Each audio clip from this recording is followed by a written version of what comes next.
আজকের টপিক আমাদের সমতল রাস্তায় সাইকেল গতিশীল অবস্থায় যেভাবে বাঁক নেয় এবং উলম্বের সাথে হেলে যাওয়া। এই টপিকটা খুবই কনফিউজিং টপিক এবং যতগুলা ফিজিক্স টেক্সট বুক আছে আমাদের এই কলেজ লেভেলের প্রায় সবগুলাতে হচ্ছে জিনিসটা ভুলভাবে ব্যাখ্যা করা আছে। মানে থিওরিটিক্যাল নলেজটাই আসলে ভুলভাবে এখানে উঠে আসছে।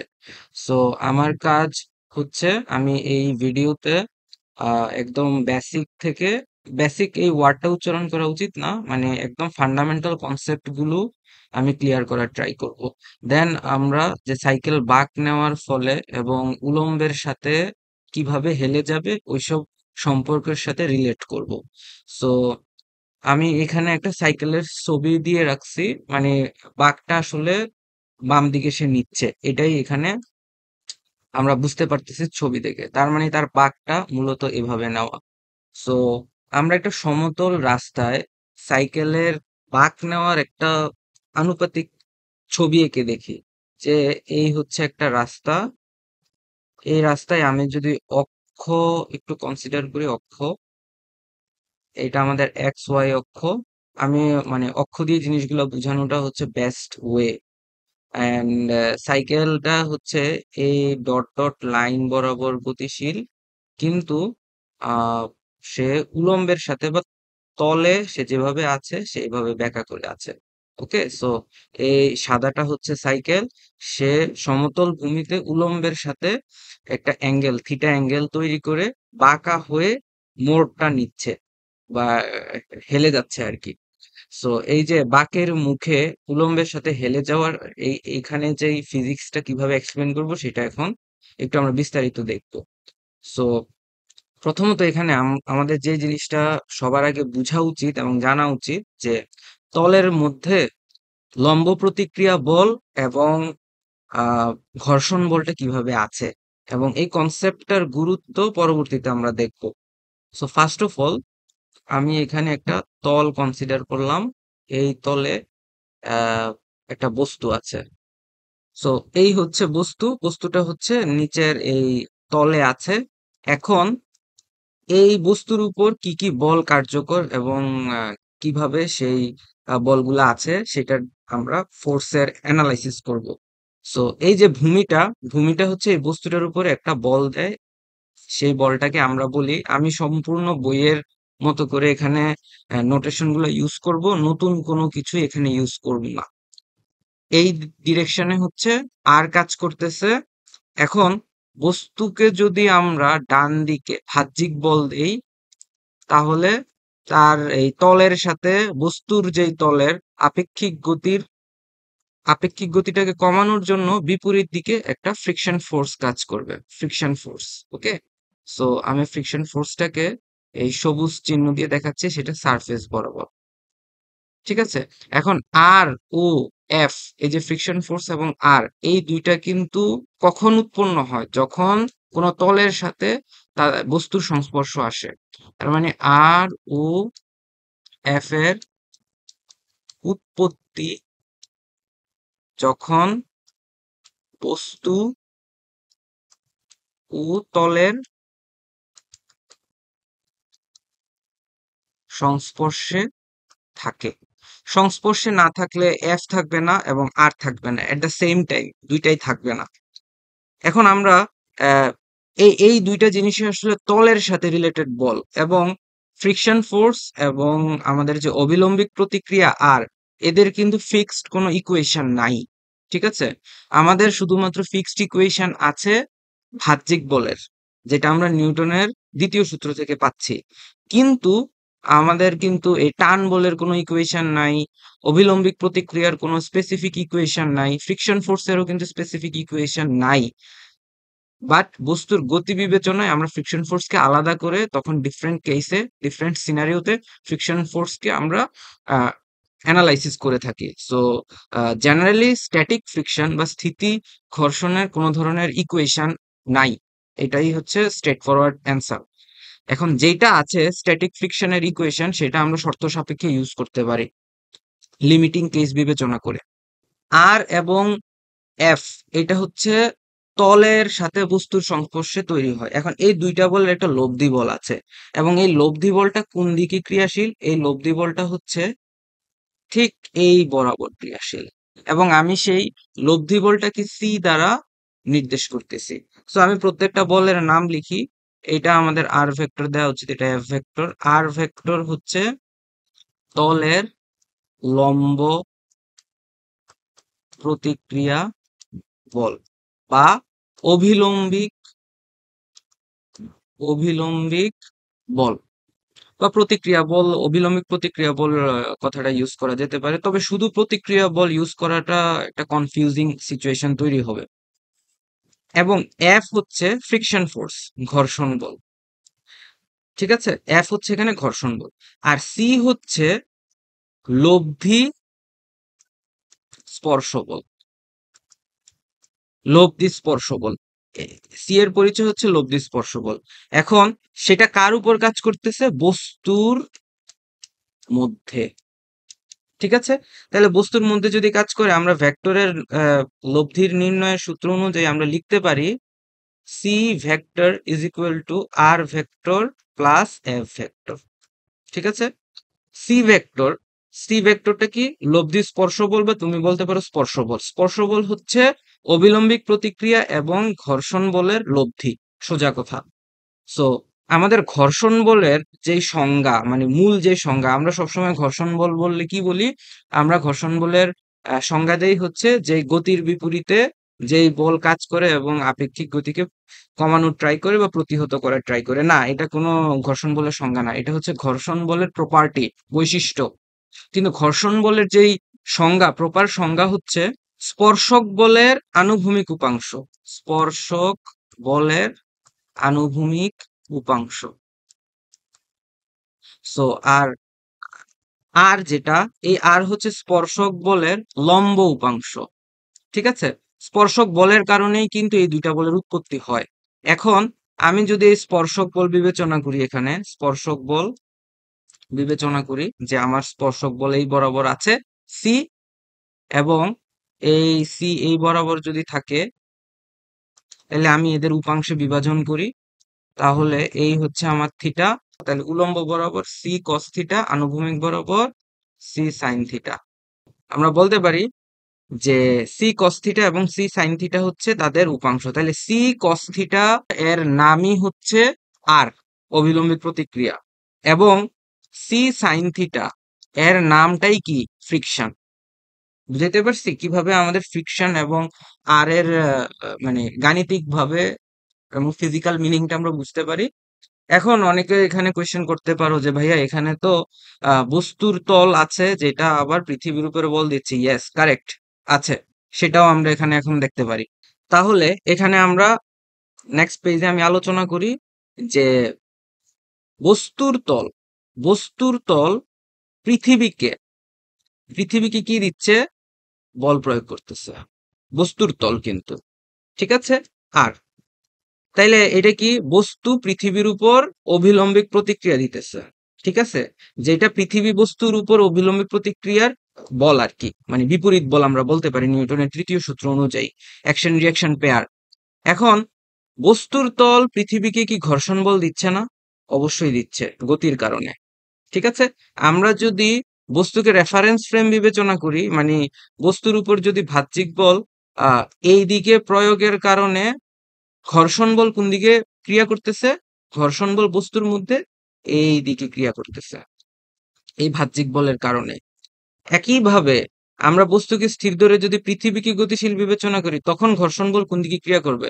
তখন ঘর্ষণ বল এই ডান দিকে ক্রিয়া করবে। ঠিক আছে, তার মানে এই যে দুইটা ঘর্ষণ বল এফ, এবং এই এফ একটা আরেকটার অ্যাকশন রিঅ্যাকশন পেয়ার। আমি এটাকে এফ অ্যান্ড এফ ড্যাশ দিলাম, আর এটাকে আর ড্যাশ দিলাম, আর এইটাকে হচ্ছে আর দিলাম। সো আমি এখানে অ্যাকশন রিঅ্যাকশন পেয়ার পাচ্ছি, আর ও R dash action reaction pair, আর এফ ও F dash action reaction pair. ঠিক আছে, আর বাহ্যিক বলেরও কিন্তু অ্যাকশন রিঅ্যাকশন পেয়ার আছে। ঠিক আছে, ধরো বাহ্যিক বল যে টানতেছে, আমি যদি বলি যে এজেন্ট, ওকে। সো বাহ্যিক বলের ব্যাপারটাও আমি এখানে আলোচনা করে ফেলি যে বস্তুর এই বিন্দুতে, এই বিন্দুতে বাহ্যিক বল টানতেছে, মানে এখান থেকে এজেন্ট বাহির থেকে টানতেছে। তাহলে এজেন্ট অন অবজেক্ট, বস্তু তো এজেন্টকে ভিতরের দিকে টানতেছে, তাহলে এইটা হবে অ্যাপ ড্যাশ দিচ্ছে এখানে, অবজেক্ট অন এজেন্ট।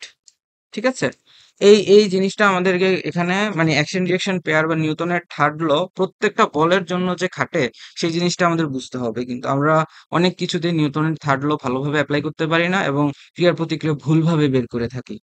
সো আশা করি আমরা এই জিনিসটা বুঝতে পারছি। এখন আমরা সাইকেলের বাঁকে আমরা এখন সেটা বুঝার ট্রাই করব। সো সাইকেলের যে বাঁক, এখন আমাকে বুঝতে হবে যে সাইকেল কোন দিকে বাঁকবে। আমি রাস্তাটাকে ফিক্সড করি, আমার রাস্তাটা হচ্ছে এমন। ঠিক আছে, এখন একটা সমতলে আমি আগে সমতলে সাইকেল আঁকার ট্রাই করি।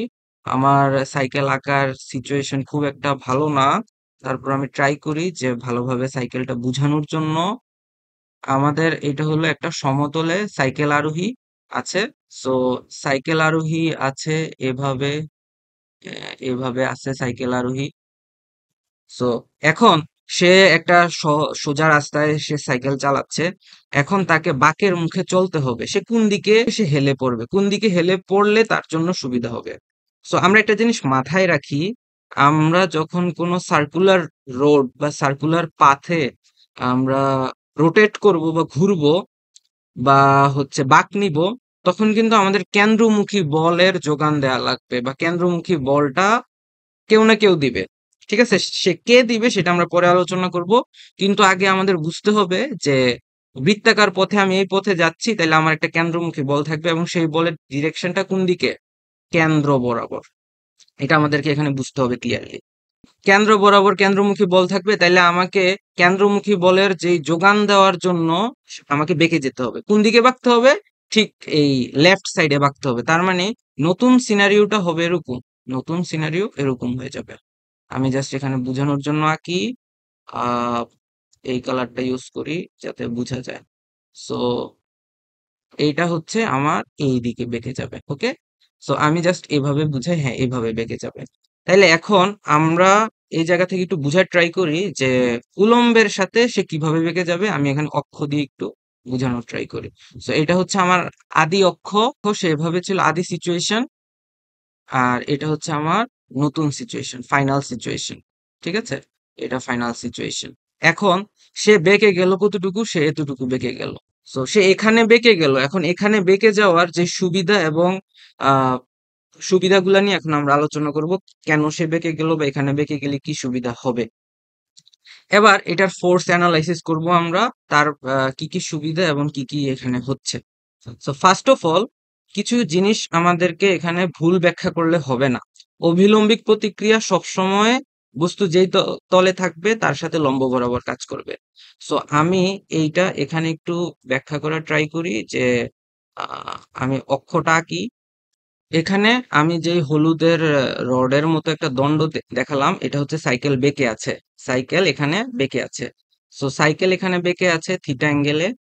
আমি আর বল বিশ্লেষণ করব, এটা আমাদের এক্স এক্সিস, এটা আমাদের ওয়াই এক্সিস। এবং আমি স্পেসিফিক ভাবে এখানে বলতে চাচ্ছি আমরা গ্রাউন্ড ফ্রেমে সবকিছু ক্যালকুলেট করব, গ্রাউন্ড ফ্রেম। সো ভূমির সাপেক্ষে, ভূমির সাপেক্ষে কেন, নিউটনের ল গুলো অলওয়েজ জড় প্রসঙ্গ কাঠামোতে খাটে, সেই হিসেবে ভূমি এই ক্ষেত্রে এই সিনারিওতে জড় প্রসঙ্গ কাঠামো। তো এখন দেখো এই পয়েন্টটা মানে আহ, বস্তুর যে সেন্টার পয়েন্ট, এই সিচুয়েশনে আমরা বস্তুর আকার আকৃতি নিয়ে আলোচনা করছি না, আমরা ধরে নিচ্ছি সেন্টার পয়েন্টটা হচ্ছে centre of gravity. Centre of gravity, centre point এই ক্ষেত্রে centre of gravity. Centre of mass বের করলে হয়তো বের বাইরে থাকতে পারে বস্তুর বা ভিতরে, সেটা ডিফারেন্ট আলোচনা। সেন্টার অফ গ্র্যাভিটি নিয়ে আমরা এখানে কথা বলতেছি। তো এখন, এখন এই সিনারিওতে দেখি যে কি কি বল এখানে কাজ করতেছে। মানে আমরা দেখবো যে এর কি কি বল আছে। তাইলে এই বরাবর হচ্ছে তার, এই বরাবর এই যে সাইকেলের বাঁকানো বরাবর সাইকেলের বডি বরাবর যে বলটা কাজ করে সেটাই হচ্ছে কি বল, স্পর্শক বল, লব্ধি স্পর্শক বল। স্ট্রেট ফরওয়ার্ড কথা, লব্ধি লব্ধি স্পর্শক বল। এই বস্তুর ঠিক উলম্ব বরাবর কাজ করতেছে, তলের উলম্ব বরাবর কাজ করতেছে অবিলম্বিক প্রতিক্রিয়া বল। এমনকি তাইলে ঘর্ষণ বল কাজ করবে, ঘর্ষণ বল কাজ করবে হচ্ছে আমার এই বরাবর, এই বরাবর হচ্ছে ঘর্ষণ বল কাজ করবে। ঠিক আছে? এখন বইয়ে যে ভুলটা করে, বইয়ে হচ্ছে এর উপাংশগুলো নিয়ে মানে এই যে সি লব্ধি বল মানে স্পর্শক বল বা স্পর্শ বল, এই কথাটা কোথাও বলা নাই। ওকে, হ্যাঁ এই কথাটা বলা আছে হচ্ছে ঘর্ষণের কোণ নিয়ে যখন আলোচনা করে, অ্যাঙ্গেল অফ ফ্রিকশন নিয়ে যখন আলোচনা করে, তখন কিন্তু এই কথাটা আবার বলে। তো ওই কথাটা আর এই কথাটা একদমই সেম। তো এটা হচ্ছে স্পর্শ বল। ঠিক আছে, স্ট্রেট ফরওয়ার্ড কথা, এটা হচ্ছে লব্ধি স্পর্শ বল। আর ও এফ এর তাদের লব্ধি বল কি, এই সি। ঠিক আছে, এখন আমরা এটাকে বিশ্লেষণ করব। এখন আমরা নেক্সট পেজ এটাকে বিশ্লেষণ করব। সো আমি আবার একটু আঁকি। এখন আমরা এখানে সি এর রেসপেক্টে, সি এর সাপেক্ষে আগে ফোর্স গুলো হিসেব করি, এরপরে আমরা দেখবো যে এখানে কি হয় অ্যাকচুয়ালি। তাহলে এটা হচ্ছে আমার সি, এবং এই অ্যাঙ্গেলটা থিটা। তাহলে সি এর সাথে যে উলম্ব কোণ আছে, মানে উলম্ব কি হবে, সি কজ থিটা। আর আনুভূমিক বরাবর এই জায়গায় হবে কি, সি সাইন থিটা। সো আমি শুরুতেই বলছিলাম, এই যে স্পর্শক বলের উলম্ব যে উপাংশ, সেটাকে আমরা কি বলি, সেইটাকে আমরা কিন্তু বলি অভিলম্বিক প্রতিক্রিয়া। আর আর স্পর্শক বলের যে আনুভূমিক উপাংশ যেটা আছে, সেটাকে আমরা কি বলি, সেটাকে আমরা বলি কিন্তু ফ্রিকশন। সো এইখানে ফ্রিকশনটাই, এই যে ফ্রিকশনটা লেফট সাইডে ভূমির তলের যে বাম সাইডে কাজ করতেছে, সেই হচ্ছে কিসের যোগান দিবে, সেই হচ্ছে আমার এই সিনারিওতে কেন্দ্রমুখী বলের যোগান দিবে। কেন? কারণ এই দিকে বাঁক নিচ্ছে, এই বরাবর হচ্ছে তার বাঁক। ওকে, বা আমি বলতে পারি যে সে এই বরাবর মুভ করবে, ঘুরবে, সে হচ্ছে এই বরাবর ঘুরবে। আমি এভাবে যদি আঁকি, এই সাইকেলটা হচ্ছে এই বরাবর লেফট সাইডে সে বাঁক করে ঘুরতে চাচ্ছে। ঠিক আছে, তাহলে তাকে ওইভাবেই বাঁকতে হবে কিন্তু, আদারওয়াইজ সে বাঁকের মুখে চালাইতে পারবে না। ঠিক আছে, সো এখন এদিকে আরো কিছু কনসেপ্ট মিসিং থাকে যারা এই জিনিসটা বুঝায়। সেই জিনিসটা হচ্ছে যে বেশিরভাগই মানে আমি যতগুলা লেকচার দেখছি সবগুলোতে বলতেছে ঘর্ষণহীন। ঘর্ষণহীন যদি হয় তাহলে কেন্দ্রমুখী বলের যোগান দিবে কে? সো এটা ঘর্ষণহীন টপিক হবে না। এই বৃত্তাকার পথে অথবা বাঁকের মুখে ঘর্ষণ ছাড়া বাঁক নেওয়া সম্ভব না। তাহলে আমি যেই জিনিসটা এখানে স্পেসিফিক ভাবে বলতে চাচ্ছি যে ঘর্ষণ ছাড়া, ঘর্ষণ বল ছাড়া বাঁকের মুখে মানে ঘোরা সম্ভব না বা বাঁক নেওয়া সম্ভব না, বাঁক নেয়া সম্ভব নয়, বা আমরা বলতে পারি মোড় ঘুরানো সম্ভব নয়। এখন আমার যদি এখানে বাঁক নিতে হয়, তাহলে আমার কি করতে হবে, বাঁক নেওয়ার জন্য হেলে যেতে হবে, বাঁক নেয়ার জন্যই হেলতে হবে আর কি, হেলতে হবে, হেলে যেতে হবে আর কি। ওকে, এমনকি সেটা কোন দিকে, সেটা হচ্ছে বাম সাইডে, এই সাইডে হচ্ছে সে হেলে যাচ্ছে। ঠিক আছে, এখন আমরা জিনিসটা আশা করি ক্লিয়ারলি বুঝতে পারছি। এখন আমি এখানে ওজনটা দেখাই নাই, ওজনটা আমার কোন দিকে হবে, ওজন হবে এই বরাবর নিচের দিকে, ভূমি বরাবর নিচের দিকে হবে আর কি। ওকে, তাহলে আমরা এখানে বুঝতে পারছি জিনিসগুলো কি কাজ করতেছে। এখন আমরা পরবর্তী পেজে এগুলার লব্ধি বল বিশ্লেষণ করব। তাইলে আমরা যতটুকু বুঝতে পারলাম যে আমাদের এখানে সাইকেল আরোহী আছে, বাঁকা হয়ে গেছে সে উলম্বের সাথে থিটা কোণে, এবং এই বরাবর সি তার লব্ধি স্পর্শ বল, সি কস থিটা উলম্ব উপাংশ, C sine theta, C sine theta কি, আনুভূমিক উপাংশ। এখন দেখো আমরা এখানে কি করে থাকি, আমরা এই বরাবর হচ্ছে লিখি এমজি, মানে সেন্টার অফ গ্র্যাভিটি বরাবর নিচের দিকে এমজি। তো সুষম বস্তুর ক্ষেত্রে সেন্টার অফ গ্র্যাভিটি এবং সেন্টার অফ ম্যাস সেম জিনিস, এবং এই দুইটার মধ্যে যে বেসিক ডিফারেন্স আছে সেটা নিয়ে আমি আপাতত এখানে আলোচনা করব না, ভিডিওটা অনেক বেশি বড় হয়ে যাবে। পরবর্তীতে আরেকটা কোনো ভিডিওতে এই সেন্টার অফ গ্র্যাভিটি এবং সেন্টার অফ ম্যাস এর মধ্যে যে ডিফারেন্স আছে সেটা নিয়ে আমি বিস্তারিত আলোচনা করব।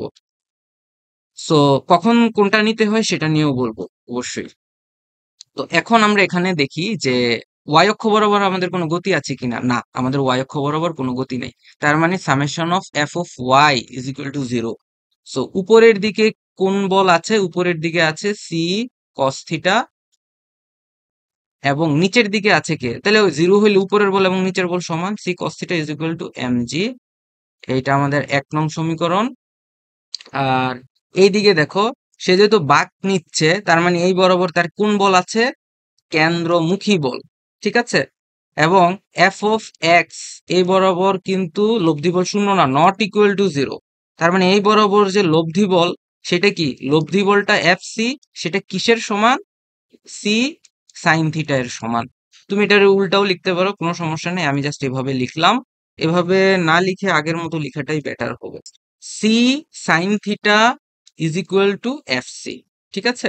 তাহলে এটা হলো আমার 2 নং সমীকরণ। তাহলে আমরা বুঝতে পারছি যে এই বরাবর লব্ধি বল। এখন আবার অনেকে বলতে পারো যে ভাই এখানে দুইটা বল আছে, এফ সি আর সি সাইন থিটা, তাহলে দুইটা যোগ যোগ হয়ে যাবে, যোগটাই লব্ধি বল। No, no. কোন বৃত্তাকার পথে যতগুলা বল কাজ করে কেন্দ্র বরাবর, F1 F2, এই সবগুলা বলের সমষ্টি হচ্ছে কেন্দ্রমুখী বল। ঠিক আছে? এটা আমাদের মাথায় রাখতে হবে। তাইলে এবার বলো তো, এই যে কেন্দ্র বরাবর শুধুমাত্র কে আছে? সি সাইন থিটা আছে। C sine theta is equal to F C. শেষ। যে বলটা আছে ওইটাই লব্ধি বল, এবং এই লব্ধি বলের নামই হচ্ছে কেন্দ্রমুখী বল। ঠিক আছে? তাইলে আমরা 2 ভাগ 1 করি। 2 ভাগ 1, 1 করলে আমরা কি পাবো? 2 কি? Sine theta over tan theta equal to, সে ওই মুহূর্তে যদি ভি বেগে থাকে, তাইলে এটাকে আমরা লিখতে পারি, এই জায়গায় আমি লিখি এম ভি স্কোয়ার ওভার আর ব্যাসার্ধের বাঁক যদি নাই, তাহলে আর ব্যাসার্ধ হবে। ওকে, এইটাকে মূলত রেডিয়াস অফ কার্ভেচার বলে, মানে বক্রতার ব্যাসার্ধ। সে যেই বক্রে বাঁক নিবে সেই বক্রতার একটা ব্যাসার্ধ। সো আমরা এখানে সার্কেলের ব্যাসার্ধ বলতে পারি, আর কোনো সমস্যা নেই। তাহলে এখানে লিখতে পারি এম ভি স্কোয়ার ওভার আর, আর নিচে কি হবে? M G. সো এখান থেকে আমরা কাটাকাটি করে পাচ্ছি কি? ভি স্কোয়ার ওভার আর জি। আমরা আশা করি এতটুকু বুঝতে পারছি। পরবর্তী, আচ্ছা আমি এখানে একটা ভুল করছি, ভুলটা হচ্ছে এই জায়গায় কস থিটা হবে। তো পরবর্তী পেজে আমরা লিখতে পারি যে tan theta is equal to V square over R G. Okay, এখন এদিকে অনেকে বলতে পারো ভাই এখানে ফ্রিকশন ব্যাপারটা কোথায় আছে? ফ্রিকশন নিয়ে তো এখানে কোনো কিছুই নাই। তাহলে এবার এই জায়গায় দেখো, এই যে সি কস থিটা, এটা কি? এটা আর না, এটা আমাদের আর না, এটা আমাদের আর। আর এটা কি? এটা হচ্ছে আমাদের ফ্রিকশন। সি সাইন থিটা হচ্ছে ফ্রিকশন। তাহলে আমি অপর পেজে আবার লিখি C cos theta is equal to, কি লিখেছি আমি? MG, MG. তাহলে এই জিনিসটাকে আমি চেঞ্জ করে চেঞ্জ না, জাস্ট সি কস থিটার অ্যাকচুয়াল নামটা যদি আমি লিখি, সেটা কি? তার অ্যাকচুয়াল নাম হচ্ছে আর ইজ ইকুয়াল টু এমজি। ঠিক আছে? এটা 1 নং সমীকরণ। আর 2 নম্বরে যদি আমি এখানে লিখি C sine theta is equal to কি? সি সাইন থিটা হচ্ছে আমার M V square over R. তো সি সাইন থিটার অ্যাকচুয়াল নাম কি, বা যেটা আমরা ব্যবহার করি, সেটা হচ্ছে ফ্রিকশন। তাইলে F is equal to M V square over R, এবং ফ্রিকশনের ম্যাক্সিমাম ভ্যালু কি? Mu into R. তাহলে mu into R is equal to M V square over R. Okay, তাহলে এই জায়গায় দেখো 2 নং সমীকরণ। তাহলে এখন তুমি এখানে কি করতে পারো? এই 2, আমি এদিকে তীর চিহ্ন দিয়ে দেই, 2 ভাগ 1 যদি করো, তাহলে mu is equal to V square over R G. Okay, তাহলে এই জিনিসগুলো অ্যাকচুয়ালি সেম। এই দুইটা জিনিস আমরা এখানে সেম পাচ্ছি। বুঝাতে পারছি? এখন দেখো এই যে থিটা, থিটা এবং এই মিউ, এই জায়গায় মানে আমার ফ্রিকশনের সাথে হেলে যাওয়া, দুলে যাওয়া, এইসব ব্যাপারগুলো রিলেটেড। এই যে আমরা দেখলাম mu is equal to V square over R G, and tan theta is equal to V square over R G. So এইখানে মিউ অ্যান্ড ট্যান থিটা, এদের যেই রিলেশন, এই কেসগুলো সেফ টার্নের সাথে রিলেটেড। মানে টার্ন দেওয়াটা কি সেফ হবে? অর নট, এই জিনিসটা সেফ টার্নের সাথে related. So mu is equal two tan theta হতে পারে, আবার মিউ হচ্ছে ট্যান থিটা থেকে বেশি, মিউ ট্যান থিটা থেকে কম হতে পারে। সো সেফ টার্নের ব্যাপার স্যাপার আমি আরেকটা সেপারেট কন্টেন্ট বানাবো, যে সাইকেল বাঁক নেওয়ার সাথে সেফ টার্ন এবং আনসেফ টার্ন কখন হবে, এই জিনিসটা কিভাবে রিলেটেড, নট অনলি যে এই জিনিসগুলোর সাথে রিলেটেড, অলসো ফ্রিকশন অ্যাঙ্গেলের সাথেও এই জিনিসগুলো রিলেটেড, ফ্রিকশন অ্যাঙ্গেল। ঠিক আছে, আশা করি আমি একটা আইডিয়া দিতে পারছি ওভারঅল যে মিউ এবং ট্যান থিটা পরস্পর কিসের সাথে রিলেটেড এবং জিনিসগুলো কিভাবে কাজ করে। আমরা এই সিনারিওতে ধরেই নিচ্ছি যে সাইকেলটা সেফ ভাবে টার্ন নিচ্ছে। ওকে, মানে ক্রিটিক্যাল অ্যাঙ্গেলটা তার সেম, এই সিনারিওতে ক্রিটিক্যাল অ্যাঙ্গেল এবং ফ্রিকশন অ্যাঙ্গেল সেম।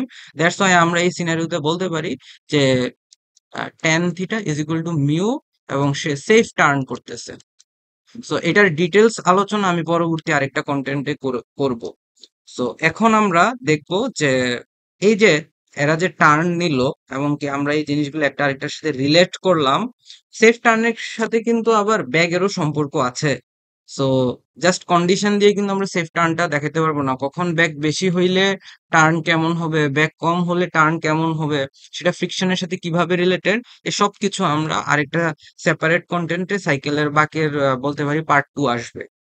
সো এখন এই সিনারিওতে আমাদের ঘূর্ণনের কি অবস্থা, ঘূর্ণনের নিয়ে আমাদের আলোচনা হবে এখন। তো এখন এই সিনারিওতে দেখো যে ঘূর্ণনের ক্ষেত্রে যে জিনিসটা হয়, আমরা দেখব যে সেন্টার অফ গ্র্যাভিটির রেসপেক্টে এখানে ঘূর্ণন জিনিসটা কিভাবে হয়। ঠিক আছে, তো প্রথমত হচ্ছে সে ঘুরার পরে একটা স্ট্যাটিক সিচুয়েশনে আছে, মানে নির্দিষ্ট অ্যাঙ্গেলে, আমি এখানে লিখি নির্দিষ্ট কোণে সাইকেল আরোহী স্ট্যাটিক। ওকে, মানে রোটেশনের চিন্তা করলে আমরা একে বলবো যে সে স্ট্যাটিক। তার মানে সে রোটেশনের কনসিডারেশনে সে হচ্ছে ঘূর্ণন ভারসাম্যে আছে। তার মানে ঘূর্ণন ভারসাম্যে ভারসাম্য অবস্থায় আছে। ঠিক আছে, এখন ঘূর্ণন ভারসাম্য অবস্থায় থাকলে কি হয়, নেট টর্ক শূন্য হবে। এখন নেট টর্ক যে শূন্য হবে সে জিনিসটা কার সাথে রিলেটেড, ফোর্সের সাথে রিলেটেড, ফোর্সের রেসপেক্টে যতগুলো আমরা টর্ক বের করতে পারবো। এখন এখানে স্পেসিফিক ভাবে বুঝতে হবে যে নেট টর্ক জিরো, এটা কিন্তু কোনো নির্দিষ্ট পয়েন্টের রেসপেক্টে, নির্দিষ্ট পয়েন্টের সাপেক্ষে।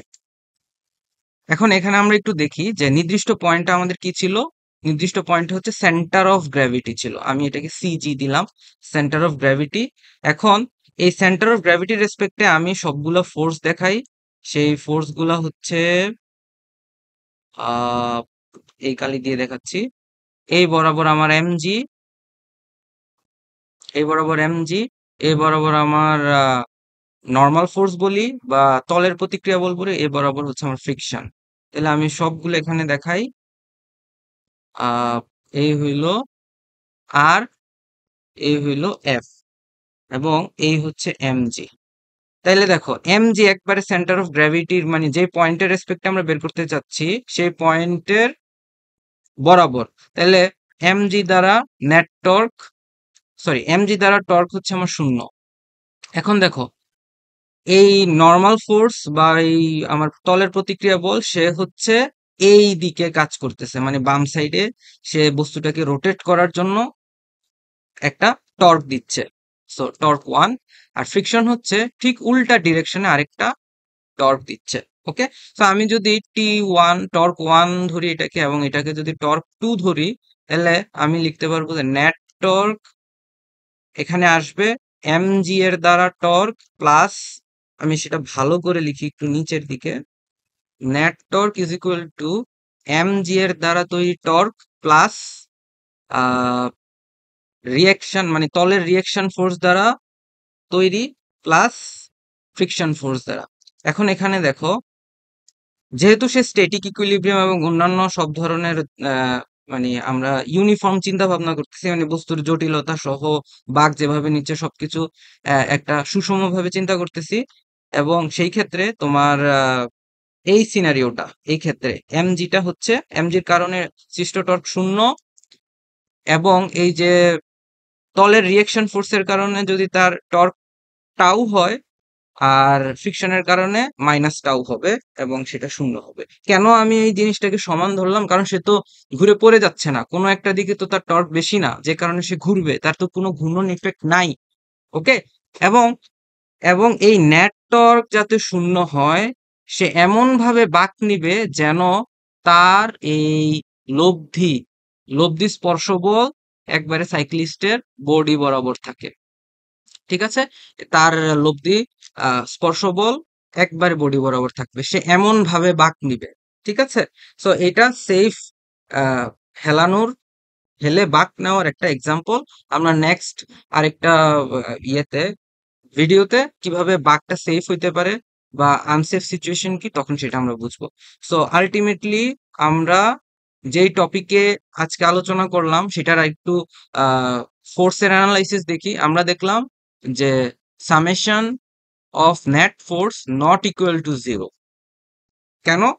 কারণ হচ্ছে তার F of summation of F of Y zero, কারণ ওয়াই অক্ষ বরাবর উলম্ব বরাবর কোনো গতি নাই, কিন্তু summation of F of X not equal to zero. কেন? কেন্দ্রমুখী বলের যোগান দিচ্ছে ফ্রিকশন ফোর্স। ঠিক আছে? তাহলে কেন্দ্রমুখী বলের জন্য, কেন্দ্রমুখী বল, সে বাঁক নিচ্ছে তার লব্ধি বল কেন্দ্র বরাবর, দ্যাটস ওয়াই এখানে এফ নেট শূন্য হচ্ছে না। আর এখানে টর্ক শূন্য হচ্ছে, নেট টর্ক শূন্য। এর কারণ হচ্ছে সে রোটেশনাল ইকুইলিব্রিয়ামে আছে, ঘূর্ণন ভারসাম্যে আছে। ঠিক আছে? তাহলে তার এমজি এর দ্বারা, তলের রিয়াকশন ফোর্সের দ্বারা, এবং ফ্রিকশন ফোর্সের দ্বারা টোটাল টর্ক শূন্য আসতেছে। ঠিক আছে? আশা করি আমরা এই কনফিউশনটা ক্লিয়ার হইতে পারছি। আমাদের এখানে জেনারেলি দুইটা ভুল হয়ে থাকে। একটা ভুল হচ্ছে আমরা ঘর্ষণ কনসিডার করি না। ঘর্ষণ কনসিডার না করলে বাঁক নেওয়া সম্ভব না, হেলে বাঁক নেওয়া সম্ভব না। ঠিক আছে? এটা স্ট্রেট ফরওয়ার্ড অ্যান্সার। বাঁক নিতে হইলে আমাকে কেন্দ্রমুখী বলের যোগান দিবে কে? যে যোগান দিবে সে কে? সে হচ্ছে ফ্রিকশন। আর আরেকটা ব্যাপার হচ্ছে, এখানে আমরা বইপত্রে যেভাবে ভুল ব্যাখ্যাটা দেয়া থাকে, যে আমরা সবসময় সাইকেলের বডি বরাবর, সাইকেলের বরাবর হেলানো বরাবর যে সাইকেলটা থাকে, সাইকেল বরাবর আমরা অভিলম্বিক প্রতিক্রিয়া বলে থাকি, যেটা কমপ্লিটলি রং। অভিলম্বিক প্রতিক্রিয়া কখনো তলের মধ্যে বাঁকা ভাবে কাজ করে না। অভিলম্বিক প্রতিক্রিয়া তলের মধ্যে সবসময় লম্বভাবে কাজ করে, এই জিনিসটা আমাদের মাথায় রাখতে হবে। এখন আমি আরেকটা জিনিস নিয়ে আলোচনা করব, যে অজড় প্রসঙ্গ কাঠামোতে কিভাবে বলগুলা কাজ করে, যে জিনিসটা বেশিরভাগই স্কিপ করে। অজড় প্রসঙ্গ কাঠামোতে আমি জাস্ট সিম্পল ফোর্স অ্যানালাইসিস করে দেখাবো। ঠিক আছে? অজড় প্রসঙ্গ কাঠামোতে কি হয়। সো অজড় প্রসঙ্গ কাঠামো মানে সাইকেলের সাপেক্ষে। এই হচ্ছে আমার সাইকেল। এখন দেখো সাইকেল কি ফিল করবে, মানে সাইকেল আরোহী অ্যাকচুয়ালি কি ফিল করবে, এবং তার উপর কার্যরত কি কি বল, সে তার নিজের ফ্রেমে সবকিছু দেখবে। ঠিক আছে? তাহলে এই বরাবর হচ্ছে কি এমজি, এই বরাবর এমজি, এবং তল বরাবর কি তার উপর যেটা লাগতেছে আর, এবং সে, এবং এই বরাবর কি, এই বরাবর হচ্ছে ফ্রিকশন। আমি লাল দিয়ে দেখাচ্ছি, এই বরাবর হচ্ছে তল বরাবর, এইদিকে ফ্রিকশন, এইদিকে ফ্রিকশন। এবং ডান দিকে সে ফিল করবে সেন্ট্রিফিউগাল ফোর্স, যেটাকে আমরা বলি কি কেন্দ্র বিমুখী বল। এখন সে তার রেফারেন্স ফ্রেমে, সে তার সাপেক্ষে হচ্ছে ভারসাম্য। কি হিসেবে সে ভারসাম্য? সে তার রেফারেন্স ফ্রেমে সাইকেলের সাপেক্ষে সে হচ্ছে রৈখিক বলের কারণে ভারসাম্য, তার মানে বলের ভারসাম্য বজায় থাকবে। ঠিক আছে? কেন? এখন এই ক্ষেত্রে এই যে কেন্দ্র বিমুখী বল, এটা কি বল? এটা হচ্ছে সিউডো ফোর্স। এই সিউডো ফোর্স আমরা কখন কনসিডার করি? যখন অজড় প্রসঙ্গ কাঠামো, তখন আমরা এটা কনসিডার করি। এই সিনারিওতে summation of F of X zero, summation of F of Y zero. এখন এই কনসিডার করে কি আমাদের আগের সূত্র পাবো? অ্যান্সার হচ্ছে yes. Summation of F of X zero দেখো, এই যে এই বরাবর এম ভি স্কোয়ার ওভার আর, আর এই বরাবর হচ্ছে ফ্রিকশন ফোর্স। এটা আমাদের একটা সমীকরণ। আরেকটা সমীকরণ আমরা লিখতে পারি R is equal to M G. 2 নং সমীকরণ। সো আমরা যদি 1 নংকে 2 নং দ্বারা ভাগ দেই, তাহলে আমরা আবার সেই আগের ফরম্যাট পেয়ে যাচ্ছি। tan theta is equal two আমি tan থিটা বলতে পারি, ওই যে সি ধরে যদি নেই, তাহলে tan theta is equal to V square by R G. আর ফ্রিকশন দিয়ে যদি আমরা কনসিডার করি, তাহলে আমরা তখন লিখতে পারবো mu is equal to V square over R G. ঠিক আছে, তাহলে এই দুইটা জিনিস আমরা বুঝলাম। কেউ যদি মনে করে যে না, আমি জড় প্রসঙ্গ কাঠামোতে করব না, অজড় প্রসঙ্গ কাঠামোতে করতে চাই, তাইলেও সবকিছু সেম থাকবে, ক্যালকুলেশনে কোনো ভুল নাই, সবকিছু ওকে থাকবে। ঠিক আছে, বাট মেইন যে পার্থক্যটা, অজড় প্রসঙ্গ কাঠামোতে এখানে রৈখিকভাবে বলের সাম্যাবস্থা বজায় থাকবে, এবং টর্কেরও ক্ষেত্রে সেম জিনিসটাই হবে। ঠিক আছে, নেট টর্ক হচ্ছে এই ক্ষেত্রে 0 হবে। এখন আবার এখানে তোমরা বলতে পারো যে এই সিনারিওতে নেট টর্ক 0 হবে কিসের সাপেক্ষে? এই যে এইখানে 0 হবে হচ্ছে এই পয়েন্টের রেসপেক্টে। ঠিক আছে, এই পয়েন্টের রেসপেক্টে কিভাবে হবে দেখো, এই পয়েন্টের রেসপেক্টে দেখো, এই পয়েন্ট থেকে আর এর কারণে নেট টর্ক 0। আর এর কারণে টর্ক 0 কেন? সে একবার এই পয়েন্টের সোজাসুজি, এই টাচ পয়েন্টের সোজাসুজি যায়, ক্রিয়া করে। ঠিক এফ এর কারণে হচ্ছে আমার কি, ফ্রিকশনের কারণেও টর্ক 0, একবারে এই পয়েন্ট বরাবর, যে পয়েন্টের রেসপেক্টে আমরা টর্ক বের করতে চাচ্ছি। ওকে, মানে রোটেশনের পয়েন্ট বরাবর। এখন দেখো এখানে আর তাইলে বল কি কি আছে? দুইটা বল আছে। একটা হচ্ছে এই কেন্দ্র বিমুখী বল এইদিকে একটা টর্ক দিবে, আর এমজি কোন দিকে দিবে? এই বরাবর একটা টর্ক দিবে। তাহলে এমজি বরাবর টর্ক যদি আমরা প্লাস টাউ ধরি, আর কেন্দ্র বিমুখী বরাবর তাহলে টর্ক কি হবে? Minus tau. তাহলে তুমি এই দুইটা যোগ করলে নেট টর্ক কি পাবা? 0 পাবা। সো আশা করি তোমরা যারা এই ভিডিওটা দেখবা এবং আহ, এই সাইকেলের বেঁকে যাওয়ার ব্যাপারটা আরো ভালোভাবে বুঝতে চাচ্ছিলে, তারা আশা করি এখন সেটা একবারে ক্লিয়ার হয়ে যাবা। সো নেক্সট আরেকটা ভিডিওতে আমরা সেফ টার্নের ব্যাপারটা নিয়ে আরো ডিটেলস আলোচনা করব।